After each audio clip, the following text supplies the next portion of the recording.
Estudiantes, cordial saludo.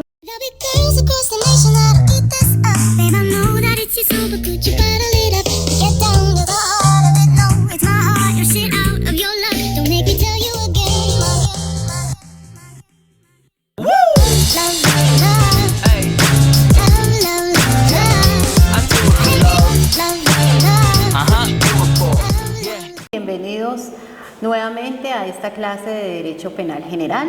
Continuamos con el estudio dentro de nuestro crédito académico y hoy el tema a tratar son las modalidades de la conducta punible.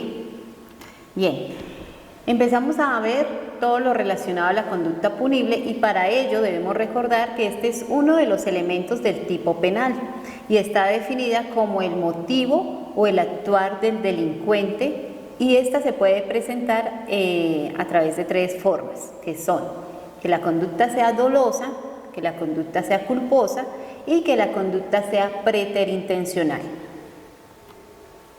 Vamos a hablar en una primera instancia de lo relacionado al dolo. Este término proviene del latín dolus, que significa la voluntad deliberada de cometer un delito a sabiendas de que es ilícito o de que es contrario a la ley. En derecho penal, el dolo significa la intención de realizar algo, bien sea por acción o por omisión, que se realice siempre la conducta típica que se encuentra prohibida por la ley penal. Entonces, encontramos que el dolo está relacionado con la voluntad encaminada a efectuar el daño, bien sea sobre los bienes o las personas, teniendo en cuenta siempre la plena conciencia del comportamiento del sujeto o del autor, que es realizar el delito como tal. Existen dos elementos del dolo, que es el elemento cognitivo y el elemento volitivo. El elemento cognitivo nos hace relación a que el autor tiene un conocimiento efectivo y actual de lo que está haciendo, de la conducta que está realizando. Por su parte, el elemento volitivo refiere que el autor tiene la intención de consumar o llevar a cabo ese actuar delictuoso, esa conducta que es contraria a la ley y que se encuentra tipificada en el ordenamiento penal. Si falta alguno de estos dos elementos del dolo, pues no estaríamos enfrente de este elemento o de esta modalidad de conducta punible. Es de tener en cuenta que ambos elementos, tanto el volitivo como el cognitivo, están ligados entre sí y producen la intención de realizar el hecho delictivo o la conducta ilícita, bien sea como causa que origina los procesos que transforman el mundo exterior o bien sea por la violación al deber establecido de las normas penales. Siempre se produce en ambos casos la lesión o puesta en peligro de bienes jurídicamente tutelados por estas. Entonces, des en cuenta que cuando hablemos de dolo, cuando estamos en presencia del dolo, lo primero que se les tiene que venir a ustedes en la mente es la intención de la conducta, de realizar o de abstenerse de realizar la conducta, pero siempre la intención la tiene el sujeto activo que va a ejercer la acción típica y antijurídica que se encuentra consagrada en la ley penal. El dolo tiene dos clasificaciones, que es tenemos el dolo directo y el dolo eventual. El dolo directo es cuando la persona representa un resultado y lo logra. Ejemplo de esto, A quiere matar a B y para ello le dispara. Entonces, efectivamente, le causa la muerte. Esa es la intención de A, causarle la muerte a B, y así lo tiene encaminado y así lo ejecuta. El dolo eventual, por su parte, es cuando la persona prevé que con la realización de su conducta, aparte de conseguir el objetivo que quiere, puede causar otros daños, pero igual acepta esa acción y por ende la ejecuta. Entonces, vamos con el mismo ejemplo. A quiere matar a B, pero B es un conductor de un bus de servicio público. Entonces A lo quiere matar a través de un explosivo. Él sabe que con la ejecución de su conducta de colocar ese explosivo, efectivamente le va a causar la muerte a B, pero posiblemente va a ocasionar otras muertes o va a ocasionar otras lesiones a las personas que están dentro del servicio público. Sin embargo, acepta esa eventualidad y ejecuta su acción. La tentativa es una figura que encontramos como delito doloso y es entendida cuando el agente o el autor inicia la ejecución de una conducta punible mediante todos los actos idóneos e inequívocamente dirigidos a la consumación de éste. Y esta conducta no se produce por circunstancias ajenas a la voluntad del autor, de la persona que está ejecutando la acción. Ejemplo, A quiere matar a B y aprovecha una fiesta, entonces A coloca un veneno que previamente había comprado, se lo coloca en la copa, en la bebida que va a tomar, que va a consumir B y se la entrega. B efectivamente toma la copa y va a consumir esa bebida, sin embargo pasa una tercera persona, hace que B bote la copa donde está la bebida y el veneno. Entonces, ¿qué sucede? A hizo todos los actos idóneos para consumar la realización del delito, sin embargo, por causas ajenas, que es el empujón que recibe B, pues este delito no se consuma, pero por causas ajenas a la voluntad del sujeto que quiere llevar a cabo la acción. A eso hace relación la tentativa. En la tentativa entonces decimos que se cumple la parte subjetiva del tipo. Esto quiere decir que se puede afirmar que el autor ha obrado con dolo porque tiene toda la intención de ejecutar su conducta punible, tiene el conocimiento y la voluntad de llevar a cabo esa acción. Así que si no hay dolo, pues no estaremos hablando de tentativa.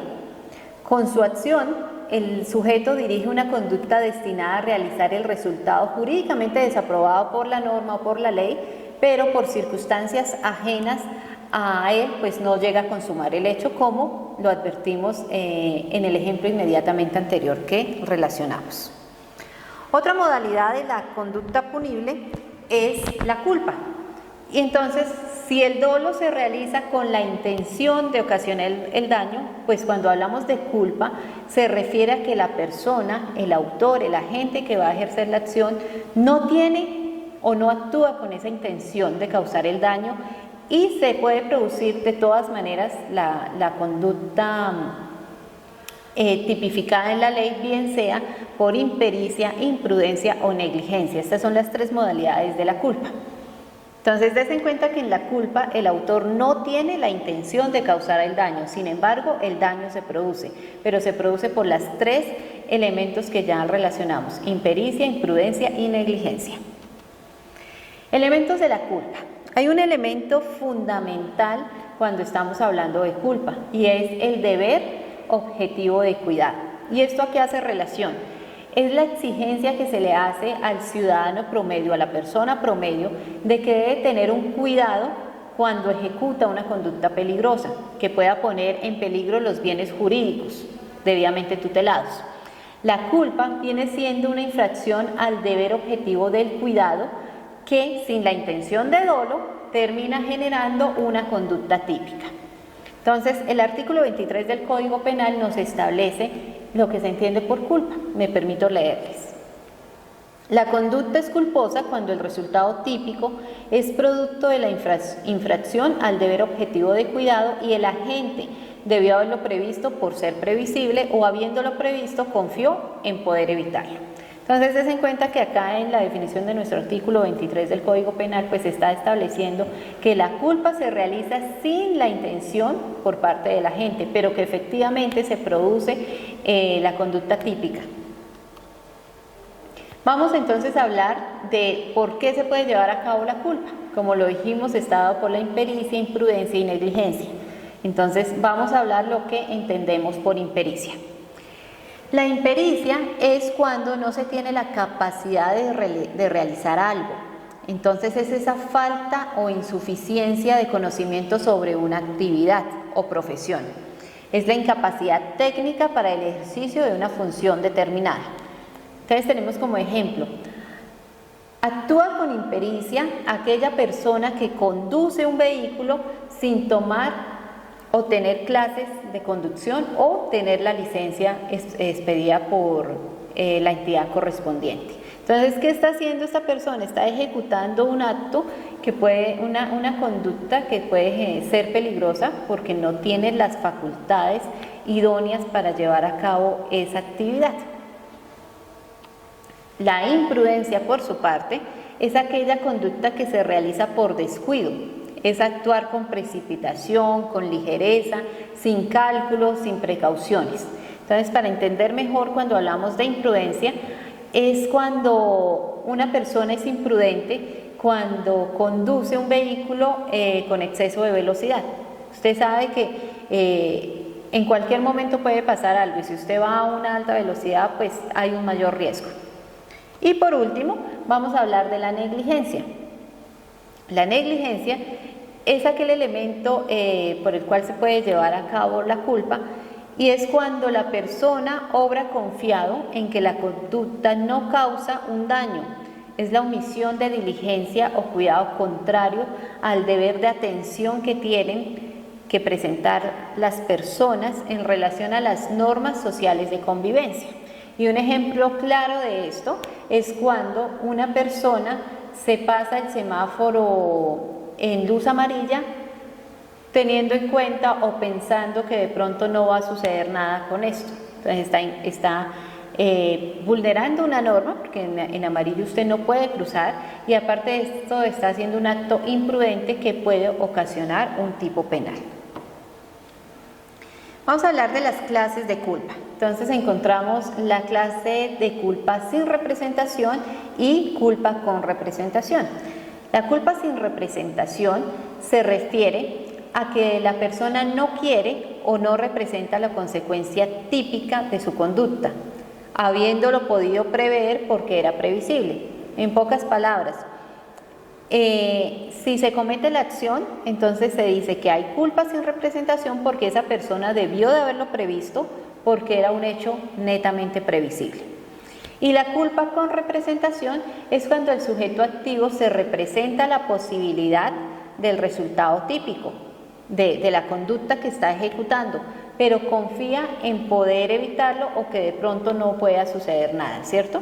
Entonces se comete la acción y se dice que habiendo previsto el peligro, habiendo previsto la conducta como tal, confió en poder evitarlo. Entonces ahí están las dos clases de culpa.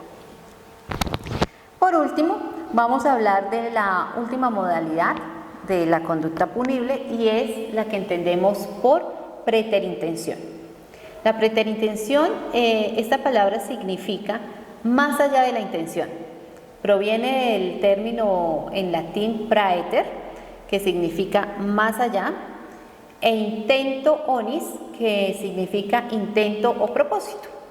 Entonces, para entender mejor, decimos que el agente, el autor o el sujeto activo dirige su voluntad hacia un determinado resultado típico y se produce con esa conducta uno más grave, que siendo previsible excede su intención. O sea, mi intención no es realizar el resultado que se ocasionó, era otro, pero igual la conducta originó ese resultado.